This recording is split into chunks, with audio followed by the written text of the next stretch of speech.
দাদু। দাদু? দাদু, ওরে আয় আয়, আমি তো তোদের অপেক্ষাতেই একা বসে আছি। দাদু, আমরা সবাই চলে এসেছি। আজ তোমার মুখে নতুন গল্প শুনবো। হ্যাঁ রে, আজ নতুন গল্পই শোনাবো তোদেরকে।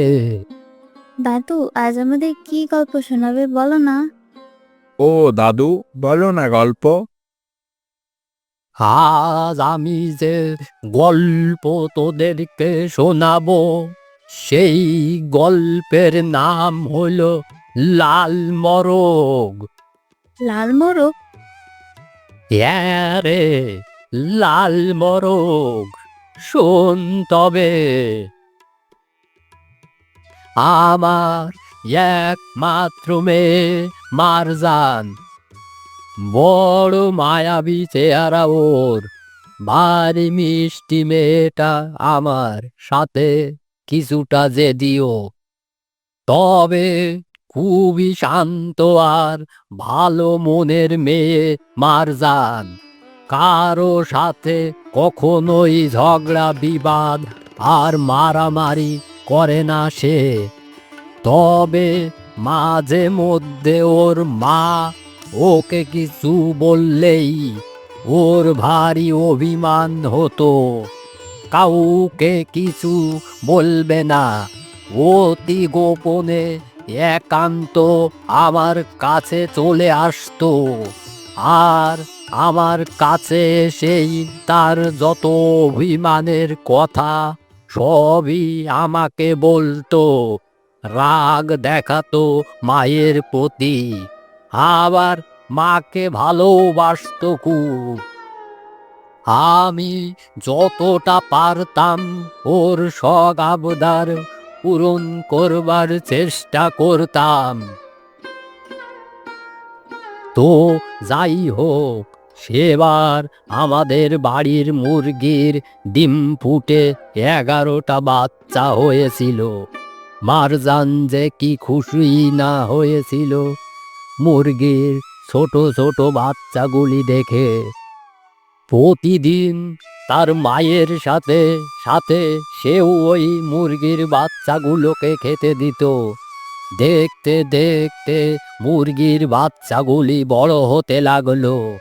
সেই মুরগির বাচ্চার মধ্য থেকে একটি মোরগের বাচ্চা দেখতে বেশ সুন্দর আর সব থেকে বড় ছিল। মোরগটির রং ছিল লাল। আর এটাই গল্পের সেই লাল মোরগ। আমার মারজানের খুবই প্রিয় ছিল সেই মোরগটি। সারাক্ষণ বাড়িতে বসে সেই মোরগের সাথে খেলাধুলা আর কথা বলে সময় কাটতো ওর। বাড়ির উঠানের কোণে, আশেপাশে, দূরে কাছে যেখানেই থাকুক না কেন, মারজান ডাক দিলে হয়, লাল মোরগ ছুটে চলে আসতো ওর কাছে।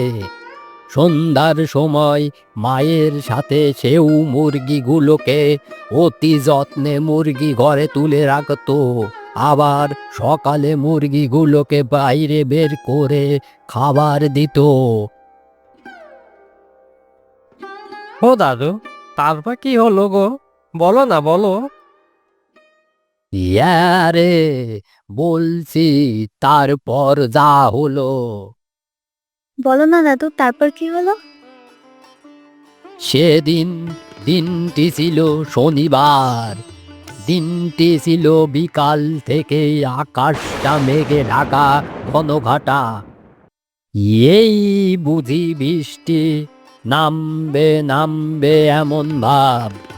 আমার সেদিন গঞ্জ থেকে বাজার করে বাড়িতে আসতে একটু দেরি হয়ে যায়। এদিকে বিকাল থেকেই আমার মারজানের সেই লাল মোরগটা নাকি কোথাও খুঁজে পাওয়া যাচ্ছিল না। সারা বাড়ির আশেপাশে তন্ন তন্ন করে খুঁজেও নাকি লাল মোরগের কোনো চিহ্ন দেখা মেলেনি। আমি বাজার নিয়ে বাড়িতে আসতে না আসতেই মারজান আমার দিকে ছুটে চলে আসে। আমাকে জড়িয়ে ধরেই মেয়েটি চিৎকার দিয়ে কান্না শুরু করে দেয়। আমি কিছুই বুঝতে পারি না, শুধু ওকে বলি, কিরে মা, কাঁদছিস যে? মা কি মেরেছে, বকা দিয়েছে? বল আমাকে, বল মা। না গো, আমি তোমার আদরের মেয়েকে কি কখনো মেরেছি বলো? তোমার মেয়ে কাঁদছে, তার আদরের সেই লাল মোরগটাকে কোথাও খুঁজে পাওয়া যাচ্ছে না গো। কি বলছোটা কি? সব জায়গাতে খুঁজে দেখা হয়েছে? আবহাওয়ার যে অবস্থা, বড় ঝড় বৃষ্টি হবে মনে হচ্ছে। চলো চলো, খুঁজে দেখি। না গো, কোথাও নাই। আমি আর তোমার মেয়ে মারজান সমস্ত জায়গায় খুঁজেছি। আমাদের আর সব মুরগিগুলোই বাড়িতে চলে এসেছে, কিন্তু মারজানের লাল মোরগের কোনো খবর নাই। কি যে হলো, সৃষ্টিকর্তাই জানে। তুমি থামো তো, কিছুই হবে না। লাল মোরগকে পাওয়া যাবেই, ও ফিরে আসবেই আমাদের কাছে, দেখে নিও।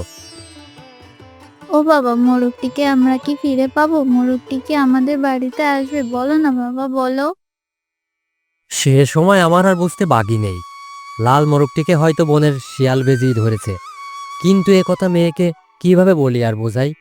তবুও মেয়েকে আশ্বাস দিলাম, হ্যাঁ, তোর মোরগটি ফিরে আসবে, দেখিস। কোনো মেয়েটি আমার লাল মোরগকে মনে করে উপিয়ে উপিয়ে একভাবেই কেঁদেই চলেছে। পরবর্তীতে আমিও বেশ কয়েক জায়গায় অনেক খোঁজাখুঁজি করতে লাগলাম, কিন্তু আমিও কোথাও আমার মারজানের লাল মোরগটিকে দেখতে পেলাম না। সেদিন রাতে মারজান আমাদের সাথে খেতে বসলো না, মন খারাপ করে বসে রইল। আমি ওকে অনেক বোঝালাম, তবুও মেয়েটি আমার অভিমান করেই রইল আর বলল, আমার লাল মোরগ চাই বাবা গো, আমার লাল মোরগটাকে তোমরা কি এনে দাও না ও বাবা। হ্যাঁ মা, তোর মোরগটি কাল পাশের গ্রামে লোক পাঠাবো খোঁজার জন্য, দেখিস তোর লাল মোরগকে একদম পেয়ে যাবো রে মা, তুই কোনো চিন্তা করিস না। সেদিন রাতে মারজানের প্রচন্ড জ্বর আসলো, সারা শরীর যেন জ্বরে পড়ে যাচ্ছে। এদিকে সেদিন রাতে প্রচন্ড বৃষ্টি নামলো। মেয়ের গায়ে খুব জ্বর। সৃষ্টিকর্তা, আমার মারজানের জ্বর সারিয়ে দাও। চিন্তা করো না মারজানের মা, ওর প্রিয় লাল মোরগটির জন্যই চিন্তায় ওর গায়ে জ্বর চলে এসেছে। সৃষ্টিকর্তার উপর ভরসা রাখো, সব ঠিক হয়ে যাবে, দেখো। তাই যেন হয়। হবে।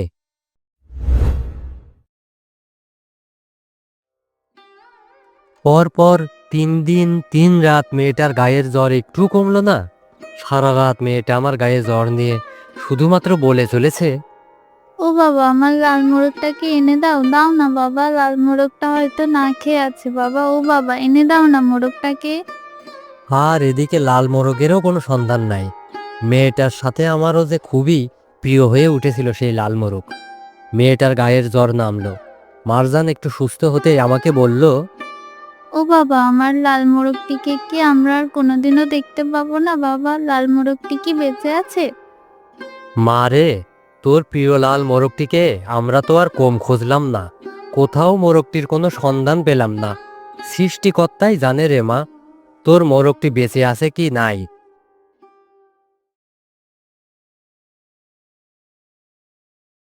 এসব কথা এখন বাদ দাও। মেয়েটার জন্য তুমি গঞ্জ থেকে ভালো দেখে একটা বড় লাল মোরগ কিনে এনে দিও। না মা, কেনা মোরগ নিব না। আমার লাল মোরগটির মতো আর কোনো মোরগটাকে আমি ভালোবাসতে পারবো না আমি।